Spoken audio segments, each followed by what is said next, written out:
Les poffertjes sont cuits sur une grande plaque en fonte, alvéolée, à la taille du beignet, donc tourne autour de 300 000 € hors taxe, donc avec 76% de marge. On a énormément de retours positifs de la clientèle.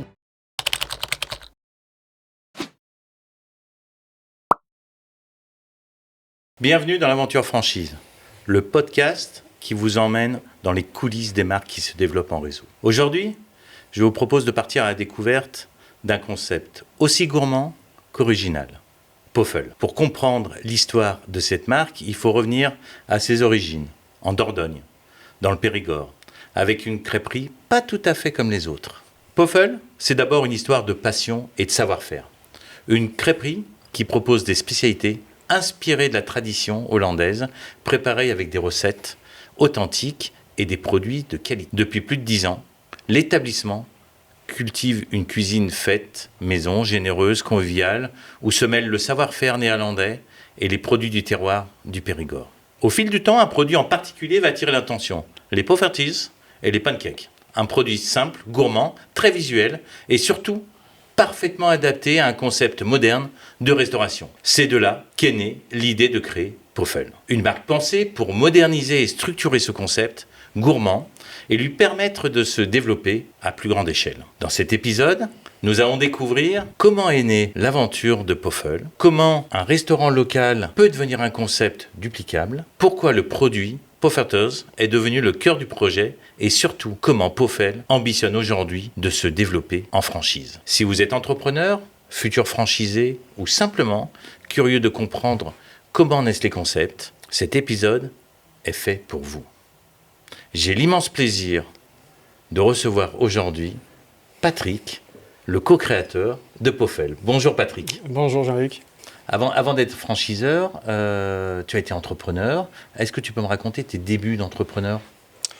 Oui, alors du coup, c'est venu naturellement en fait, parce que du coup, je suis venu d'une famille de restaurateurs. Mes grands-parents également étaient restaurateurs et tenaient un complexe de loisirs.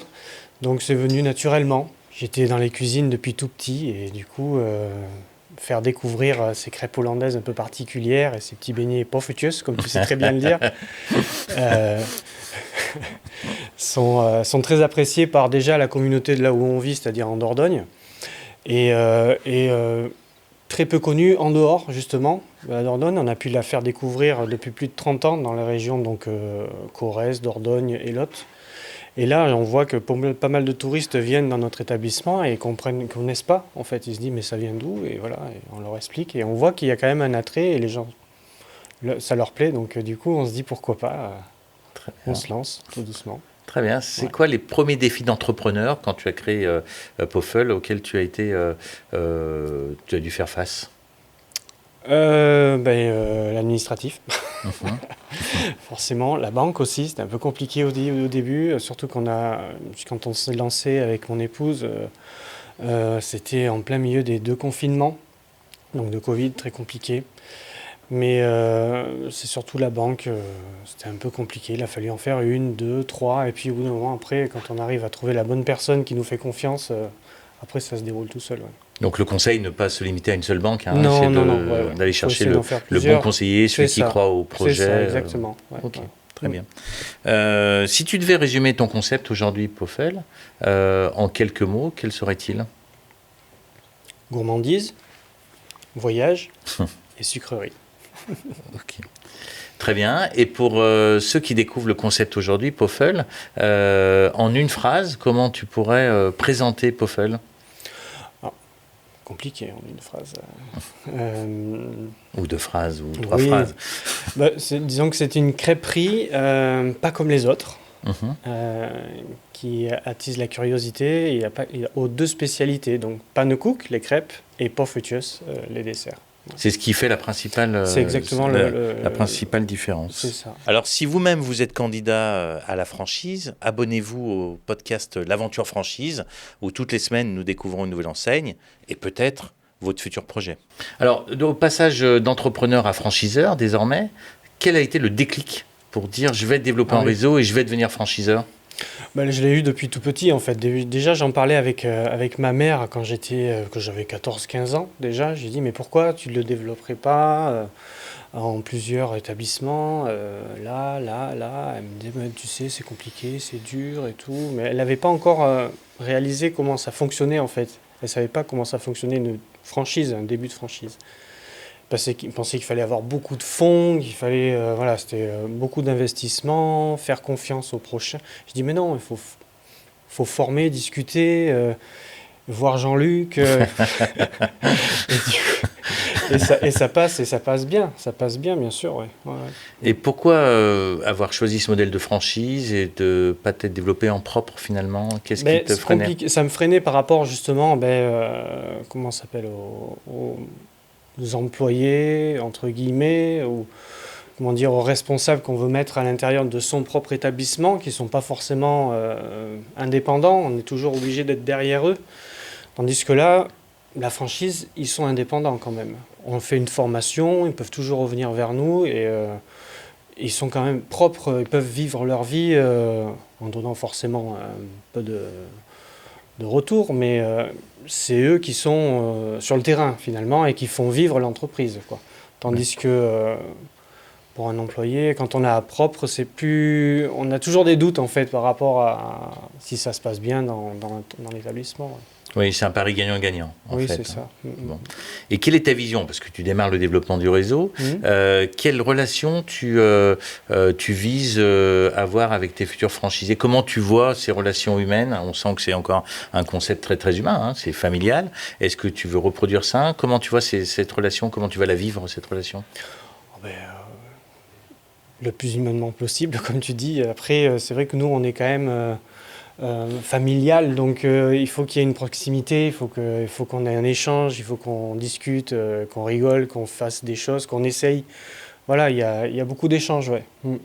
Très bien. Concrètement, à quoi ressemble une journée type d'un futur franchisé dans son établissement? Si tu peux nous dire une journée type? Donc vérifier forcément si tous les employés sont à l'heure, si les denrées sont convenables, si la mise en place est faite, si tout le matériel est propre, prêt à accueillir la clientèle, voilà, si tous les process sont bien respectés, et puis on peut ouvrir, oui, pas de souci. Très bien. C'est quoi pour toi un bon franchisé si on devait faire un petit portrait robot, comment tu le verrais pour les candidats qui peuvent nous écouter aujourd'hui? Qu'est-ce qui est important pour toi chez un candidat? Je pense comme on dit partage de famille, ce serait pas mal d'avoir un couple, un devant, un derrière, c'est-à-dire un en salle et un en cuisine. Ça permet toujours d'avoir ce côté un peu familial du coup, ce qui est pas mal pour notre concept. Après, voilà, tout type de franchisé peut venir nous voir. Après, de futurs franchisés peuvent venir nous voir. Il suffit d'avoir un peu de volonté et montrer qu'on peut se démarquer en faisant des crêpes en France hors des crêpes bretonnes ou galettes bretonnes, justement. Il n'y a pas que les Bretons qui font des crêpes. Donc, ça peut toujours montrer aux gens qu'il y a autre chose. Si les futurs franchisés sont prêts à montrer et être des futurs ambassadeurs de crêpes hollandaises en France, oui, on les attend. Je les attends. Très bien. Est-ce qu'on peut être novice en restauration ou On peut l'être, oui, parce qu'il y a quand même une formation en interne, donc en Dordogne avec mon épouse, où on va vraiment les structurer et faire les process de 1 à 1 avec nos fournisseurs. Tout est calibré, honnêtement, en sortant de 3 semaines, je crois qu'on a prévu, ou 4 semaines de formation, vous êtes capable de tenir un futur Poffel sans problème. Ouais. Donc ça, c'est la très très bonne nouvelle pour les candidats qui peuvent nous écouter, parce que venant pas de la restauration, ils peuvent effectivement ouvrir une unité. Tant qu'on est motivé, et structuré, il n'y a pas de souci. Ouais. Alors, tu parlais de formation. Elle se passe en Dordogne, j'imagine, sur le site pilote. C'est ça, en Dordogne. Ça fait 5 ans qu'on l'a ouvert. Oui, c'est une grande cuisine très spacieuse avec plusieurs postes justement pour pouvoir faire les différents plats qu'on met à la carte. On essaie de faire un maximum maison. Si si c'est au pire, ça sera fait maison chez nous et livré dans les futurs Poffel. En fait, ce sera plus une cuisine, on va dire, centrale finalement. Mais on va leur montrer tous les process, comment on fait, comment on livre, les DLC, tout sera vraiment Très bien. cadré. J'ai suivi ton dossier aussi personnellement. Je D'accord. crois qu'il y a un vrai savoir-faire. C'est-à-dire quand on a travaillé ensemble, j'ai compris qu'il y avait un vrai savoir-faire très technique de la Technique, recette en tout mais cas. oui, Ouais. de la recette, les temps de cuisson, en fait, c'est fait dans des grandes poêles, ces crêpes-là, les pannekuchen. Et c'est vraiment une technique à avoir. C'est vrai, ça fait depuis, moi je suis la 3e génération, donc ma grand-mère la faisait, ma mère on a fait pendant plus de 30 ans aussi, et moi maintenant qui me lance. Et du coup, oui, voilà, c'est plus qu'une crêpe, c'est une tradition, c'est des valeurs que j'ai et que je veux transmettre. Ouais. Ouais, c'est extraordinaire, toutes ces générations finalement, c'est l'héritage de déjà 2 générations. C'est ça. Ta maman doit être fière. Oui, elle l'est. Elle est un peu étonnée que je le fasse. Elle pensait que je me cantonne à faire ma petite crêperie dans la Dordogne tranquillement, comme elle a su le faire très bien pendant plus de 30 ans. Mais moi, je vais justement élargir cette spécialité au plus grand nombre. Ouais. Oui, parce que ce qu'on n'a pas dit en préambule, c'est que tu es cuisinier de formation. Voilà. Alors, je suis cuisinier. J'ai fait un BEP et un bac professionnel dans l'hôtellerie. Alors, BEP en service et bac professionnel également en service. Et du coup, la cuisine, je l'ai vraiment apprise, bon, dans l'hôtellerie, dans le lycée, mais les spécialités hollandaises, forcément, à la maison. Bien sûr, à la maison. Ouais, c'est ouais. ça qui est extraordinaire dans ton concept. Ouais. C'est un héritage familial. En tout cas, moi, c'est ce qui m'a tout de suite plu. C'est cet héritage familial qu'on ramenait au grand public. C'est ça. Voilà. Il y a peu de concurrence en fait dans ce. Il n'y en a pas. Il n'y en a pas. Moi, j'en avais pas trouvé à l'époque. C'est vraiment. Les Pannekuchen House, donc crêperie en hollandais, il n'y en a pas. Il n'y en a pas. Il y en a pas. Il y en a en Belgique, il y en a. Alors, par contre, les poffertjes, comme tu sais très bien le dire, toujours. Je vais m'entraîner. Les poffertjes, on en trouve quand même. C'est des petits stands généralement. Ils font des stands un peu. Ouais, parce que c'est une plaque, c'est une grande plaque, comme un peu style plancha en fait, alvéolée avec plein de trous. Et tu mets ta pâte dedans. C'est tout simple. Il faut les retourner, tout simplement. Et ça, on en trouve dans des stands sur les marchés. Et j'ai vu qu'il y avait pas mal d'entreprises qui se développaient même à Paris. Il y en avait une. Ça s'appelle Poffel, je crois. Poffertjes, pardon.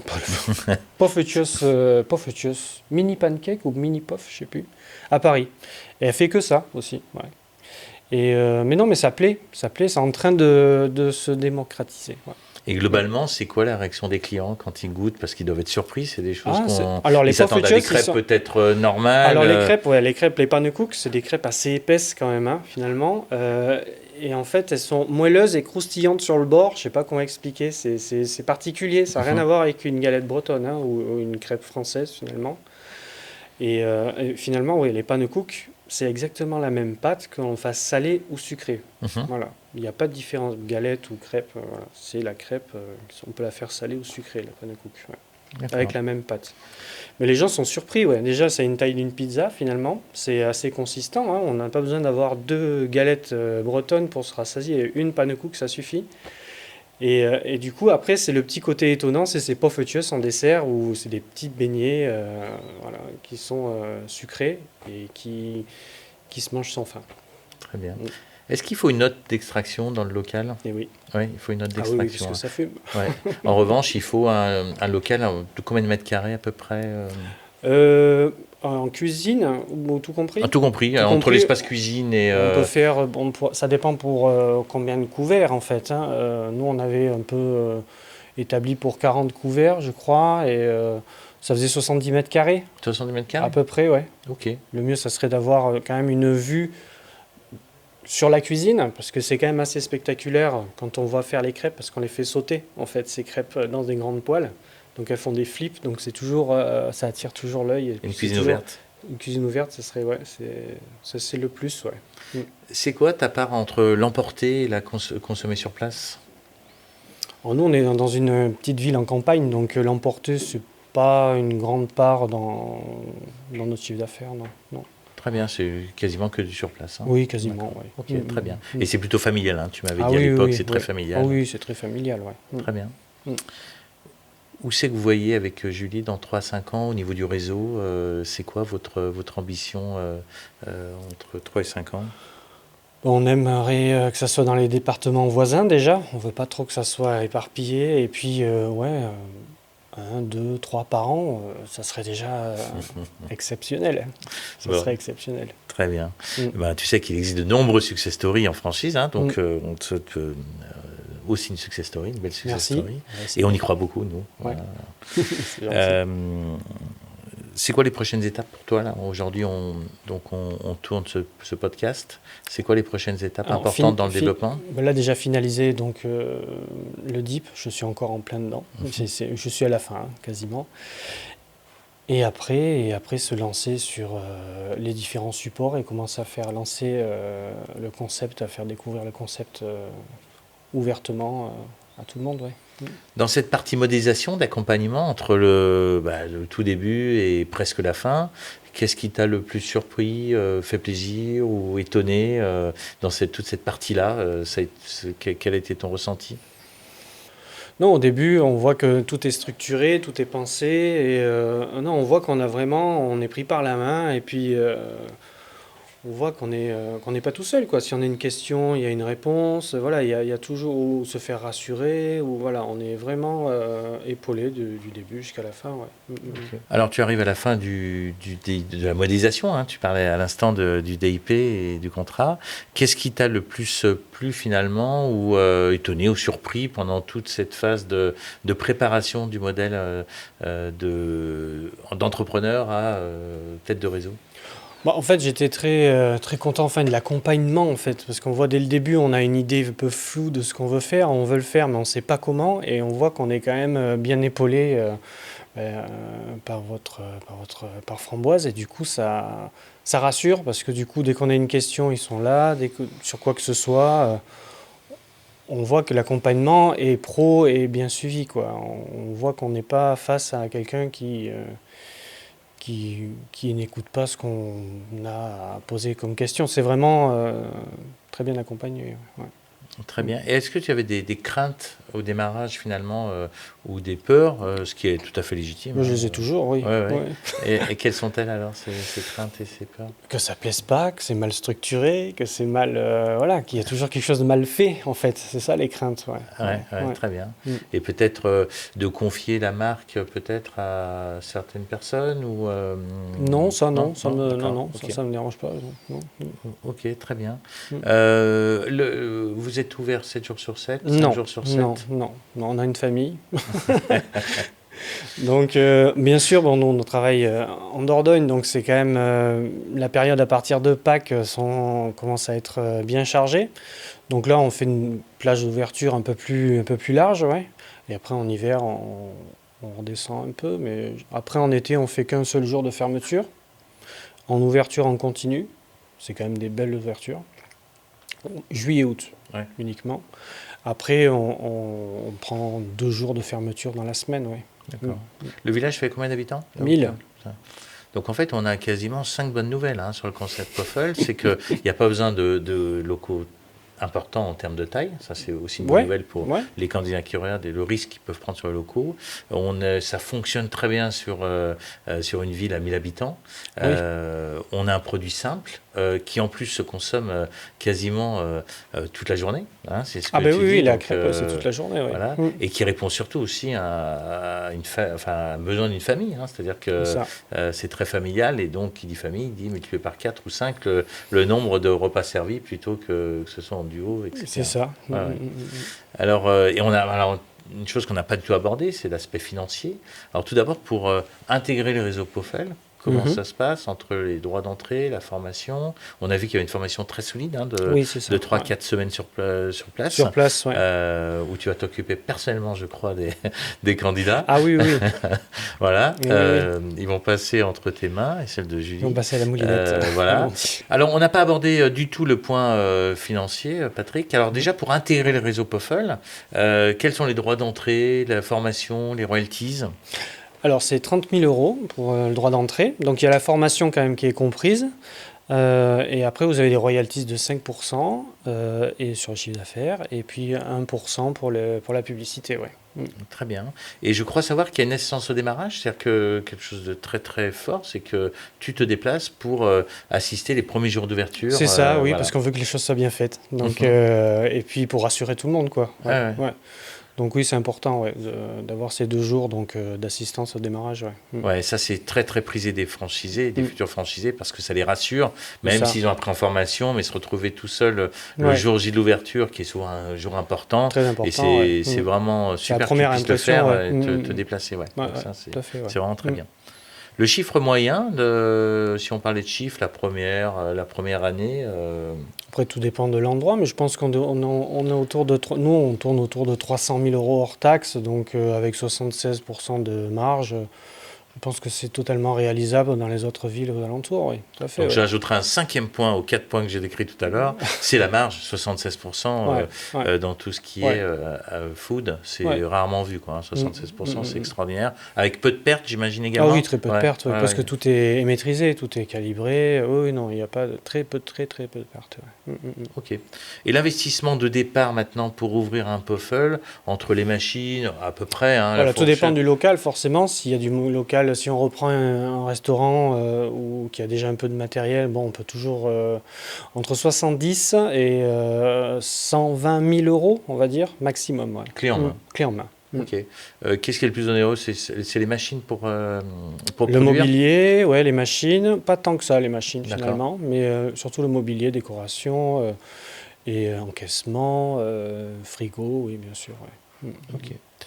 Qu'est-ce que tu pourrais dire aujourd'hui à un entrepreneur qui souhaite passer en franchise? Quelles sont les erreurs à ne pas commettre ou quels conseils tu donnerais à un entrepreneur qui souhaite dupliquer son modèle en franchise? De venir voir Jean-Luc et Framboise. Ah, c'est gentil. Au moins, on sait où on va.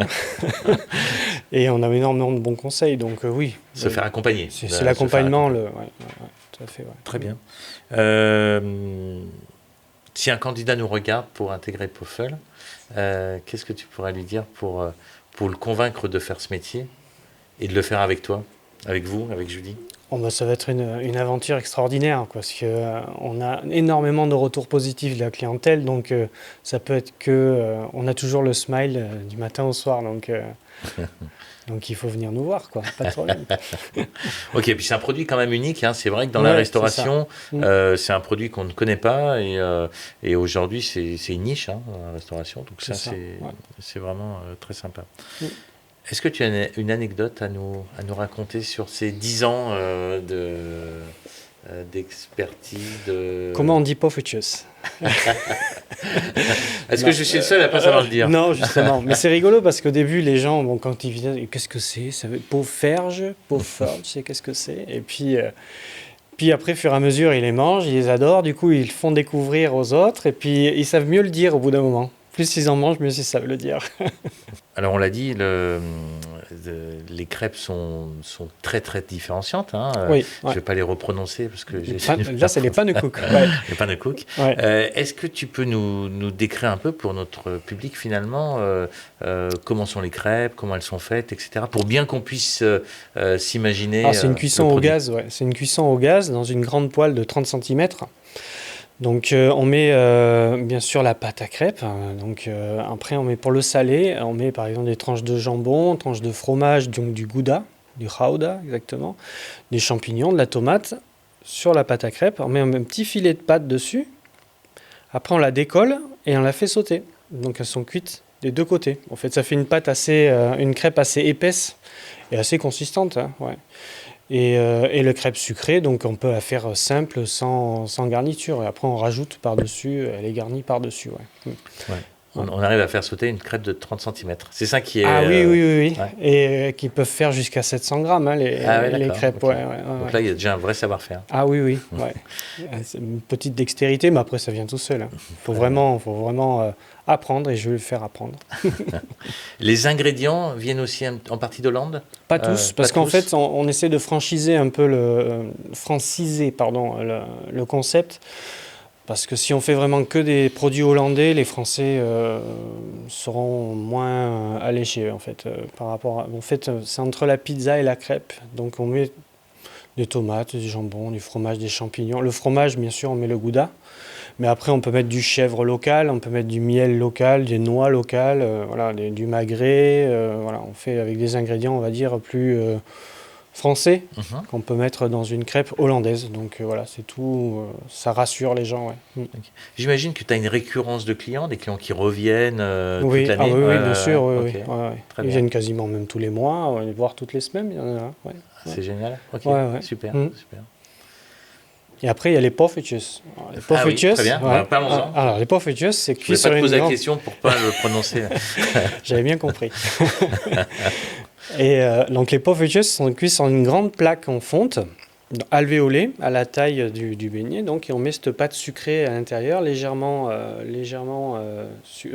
vanillée. Et donc, c'est 2 portions de 10 petits beignets, 10 petites bouchées, et on met de sucre dessus. Sucre et beurre, c'est traditionnellement en Hollande qu'on les mange comme ça. Après, on peut les faire avec du Nutella, on peut faire avec de la sauce caramel beurre salé, avec des framboises, avec des fruits, chantilly, de la glace, voilà, il y a tout, on peut faire tout en fait. La base